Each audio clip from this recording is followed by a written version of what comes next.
tout le monde. Aujourd'hui, une nouvelle série de chroniques. Actu Sport, Synactu, puis un quiz que nous proposera Sarah.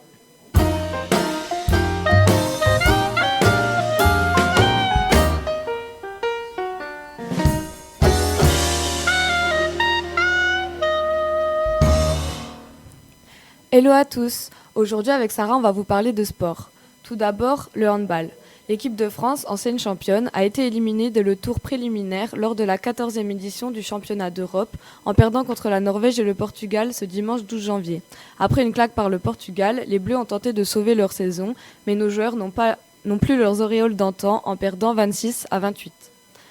Basket. Le basketteur américain plus que célèbre Kobe Bryant, star de la NBA, est décédé ce dimanche 26 janvier 2020 dans le crash de son hélicoptère à Calabasas dans le sud de la Californie.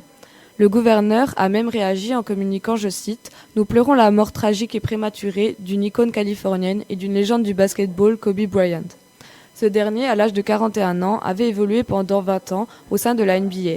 Il était quintuple champion.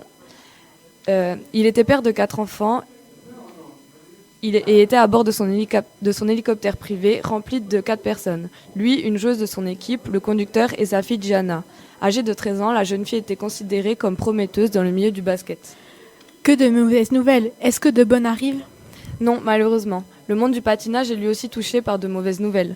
Cette fois-ci, on parle d'un scandale après les révélations d'anciennes athlètes sur des agressions sexuelles et physiques ainsi que morales. La ministre des Sports, Roxana Maracineanu, a exigé lundi la démission du président de la Fédération française des sports de glace, Didier Gaye-Haguet. Les agressions datent des années 70. Plusieurs patineuses ont accepté de témoigner dans le journal L'Équipéa. Ce dernier a publié son enquête où tout accuse l'entraîneur de l'équipe de France, Gilles Bélier. Celui-ci a reconnu des relations avec ses joueuses et a annoncé publiquement ses excuses à une seule d'entre elles, Sarah Abitol.